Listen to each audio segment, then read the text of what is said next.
এক বছরে ইসলামী ব্যাংকগুলো থেকে সরে গেছে 4,200 কোটি টাকার বেশি আমানত।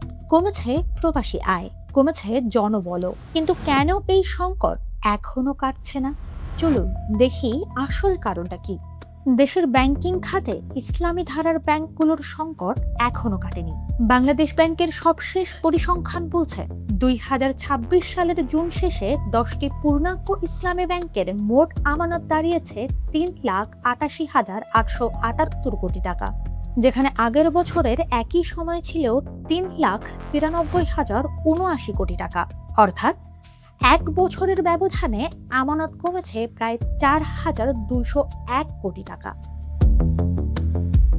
এই সংকটের বড় কারণ হলো দুর্বল 5টি ইসলামী ব্যাংক একীভূত হয়ে সম্মিলিত ইসলামী ব্যাংক গঠন হচ্ছে।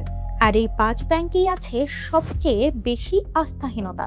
এই ব্যাংকগুলোতে জমা আছে প্রায় 1,42,000 কোটি টাকা, যা মোট ইসলামিক ব্যাংকিং আমানতের প্রায় 36%। কিন্তু গ্রাহকরা এখন সর্বোচ্চ 2 লাখ টাকা পর্যন্তই তুলতে পারছে। ফলে টাকা আটকে যাওয়ার শঙ্কায় নতুন আমানত রাখতে অনাগ্রহী হচ্ছেন অনেকে। এই আস্থাহীনতার পেছনে আছে অতীতের বড় অভিযোগও। বিগত সরকারের সময় এই 5 ব্যাংক থেকে ঋণের নামে বিপুল অর্থ লুটপাটের অভিযোগ আছে। আর সমালোচিত একটি ব্যবসায়ী গ্রুপ চাপ দিয়ে ইসলামী ব্যাংকের নিয়ন্ত্রণ নিয়েছিল বলেও জানা যায়। এদিকে প্রবাসীদের মধ্যে রেমিটেন্স পাঠানো নিয়ে অনিশ্চয়তা কাজ করছে। ফলে জুন মাসে ইসলামী ব্যাংকগুলোর মাধ্যমে প্রবাসী আয় এসেছে মাত্র $44 কোটি।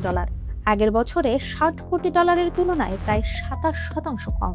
তবে সব খবরই খারাপ না। আমানত কমিয়েও বিনিয়োগে প্রবৃদ্ধি হয়েছে 3.5% বেশি।